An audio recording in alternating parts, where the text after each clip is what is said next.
video, we're going to talk about why a lot of people probably won't make it as a field inspector, or why it may not be a good idea for a lot of people to even pursue field inspecting. A lot of you are probably hoping for some sort of get rich quick type of deal. Some of you are expecting to have something where you're not going to have to actually work hard to make a living when it comes to doing field inspections. And let me tell you something, it is far from the truth. A lot of you don't want to drive. All these different things are what makes up this actual job itself. You're going to have to do these things, especially drive. That's what I'm doing now. I'm driving. This is something that I think needs to be discussed today, mainly because I've talked to a few of you, and I know that some of you are just really getting the wrong impression as to what this job entails. So let's talk about first that get rich type of deal. This quick little let me move around and make as much money as I can, and it's going to be all this and it's going to be all that. Let me tell you something, every day it's not daisies and roses when it comes to this job, okay? I hope you guys can see me. I am, of course, driving, and I got to keep my eye on the road, okay? But anyway, it's not one of those daisies and flowers all every day. You don't have all of this stuff coming at you every day the same way as if you was to just work a regular 9-to-5 job, okay? So let me clear this up so you understand exactly what I'm saying. Every day it's not going to be the same. You're going to have workload that may be given to you if you sign up for a contract with a company.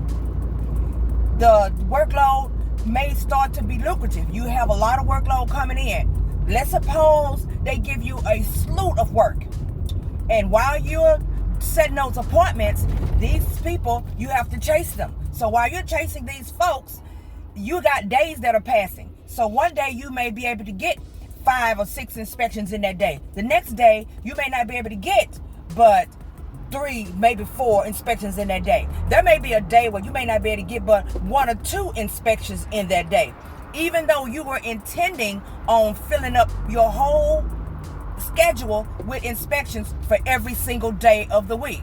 A lot of times you do not have that in your control. You do the best you can with your scheduling, but sometimes it's just not going to pan out that way. And I'm telling you that because I know for a fact this is something that I have to deal with as well. It's not going to always pan out that way. So with that being said, when you get paid, if you're getting paid every week, when you get paid next week, all of the inspections you thought that you were probably going to get on that check, you're not getting, okay? So this is a process.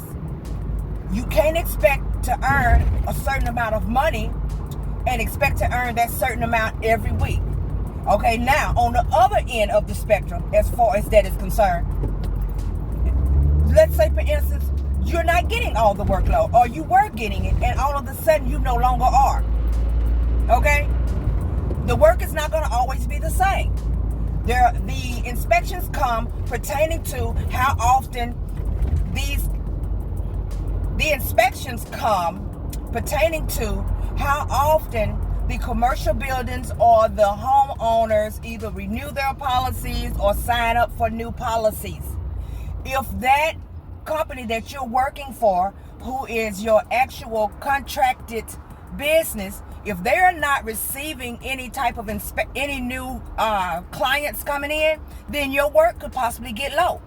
And if your work get low, then what else can you do but wait or sign up for another company? So at the end of the day, this is not a get rich quick type of job, okay? Now, as far as people not wanting to drive, okay, and I feel the need to really bring that one up because there are people out here who really think they don't have to, they're not going to be having to drive. Or those who want to actually do the job, don't mind driving, but hate the fact that they're going to have to go a certain amount of distance. Now, I know that most of the time the companies will ask you what zip codes do you work, what areas do you work. They'll give you the option. Now, I haven't actually ever signed up for anyone that has not asked me. So I'm pretty sure there may be some out there. So don't y'all beat me up in the comment section. I'm pretty sure there's some out there who don't ask. But for the most part, they do ask. So now on top of that, when you get ready to sign up, a lot of them will show you the areas where they have work available. So let's say, for instance, you live in one location, and the workload they show when you get ready to fill out the application, or you go online to try to apply, and it shows that the work is in an area that is not in your area. It's like 20 miles out. And so you say, okay, I'll do it, because you really, really want to do this type of work. So you say, I'll do it. You go on ahead and you sign up for the actual company. Then when they start giving you work, you can't be complaining that you got to go 20 miles out, because you signed up for it, okay? Now, on top of that, if the work starts in a city that's 20 miles out, that city may be a couple of 100 miles long. You get what I'm saying? And if that city is a couple of 100 miles long, then, and you said, yeah, I'll sign up for that city, then you're signing up like you live in that area. So, with that being said, if they give you something and it's 40 miles out, then you're like, I didn't sign up for that. But in reality, you did. Because you told them that you can work in that particular area. You get what I'm saying? So since you told them you can work in that particular area, to them, you live in that particular area. Okay? So, in reality, if you did live in that area, you would be going but 20 miles out. But because you live 20 miles on the other side of that area, you actually going 40. Now you want money to travel. Now you want all of these different perks to be given to you, because you're driving so far outside of your location. Okay? It'd be one thing different if they giving you work in the actual area that you asked for, and then they turn around and try to give you something on the outside of what you didn't ask for. Then you can expect for them to compensate you for going that far. But if they didn't give it to you, you actually accepted to work in that area, then you can expect for them to give you stuff outside of the area.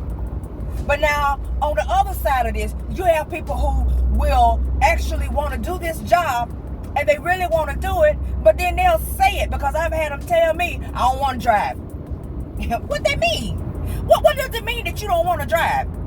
This is what this job entails. In order for you to be able to perform field inspecting, you will have to drive. Unless you got somebody who's going to be driving for you, and you just park down the street out of respect for the person. And I say this, and I make sure I say this clear, because some people are under the impression you can just roll up somewhere at somebody's house, and you got a house full of people in your car. First of all, it's very unprofessional, and I don't think that you should do that. And I know some of you are like, why is she even saying that? Trust me, okay?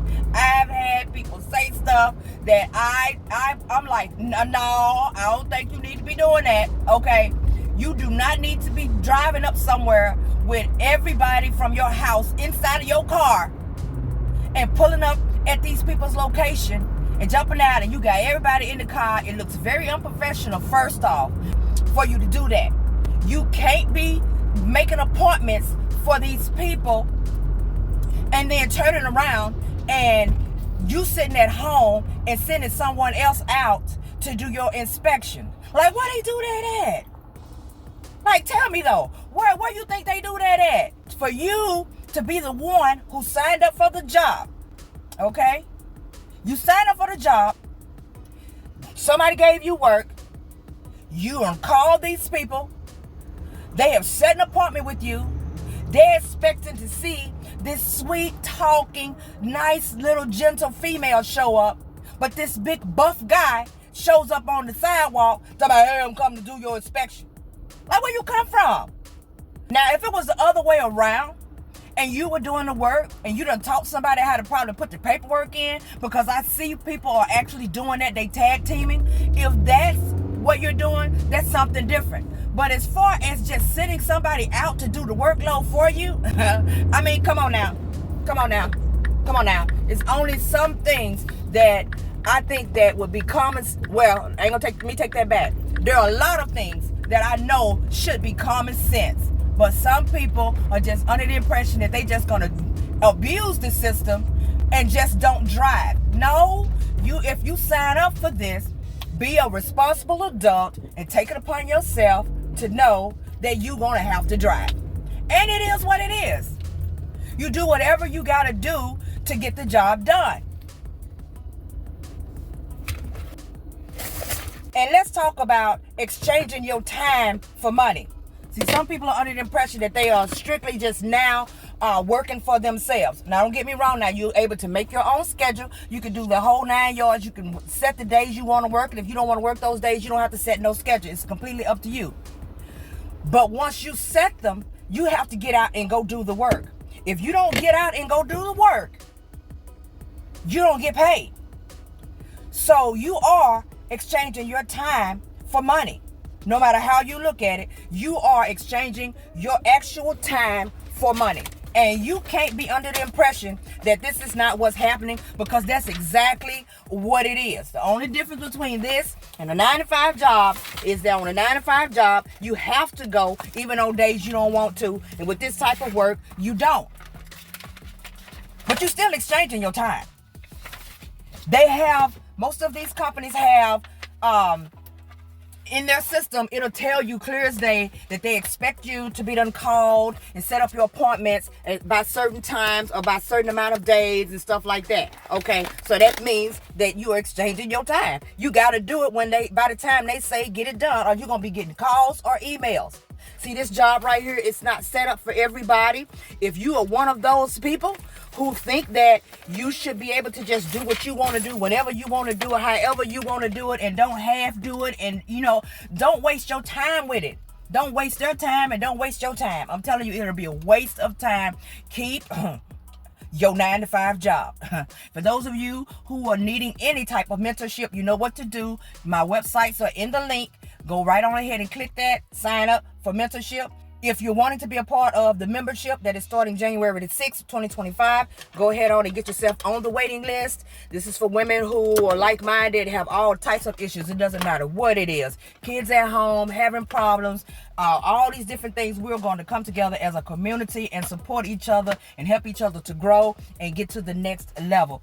I will be sending out more information and details on that at a later date. As of right now, I'm just getting everything situated as far as getting people on the rating list so I can see how many people I'm going to have coming in, so that I know if it's something I need to continue to go on with, or do I need to just cut it, okay? Because I'm only going to help if people want to be helped. It's going to take a lot of time and effort out of my day to be a part of something so large. And I have to make sure that there's enough people actually signed up for me actually doing it. So right now, that's what the waiting list is for. It's like a test session to see how many is going to actually sign up. Oh, and one more thing. Discounts going on now at dmichelle.com. Go over there, see if it's something over there you want, so you can take advantage of the discounts. They're all loaded up against the top of the screen, and a lot of them are actually on the pages themselves. Take advantage of the sales while the sales are there. Like, subscribe, turn on the notification bell. I'll be bringing you something back later. Thank you guys so much for watching. Let me go do some work. Enjoy the rest of your day.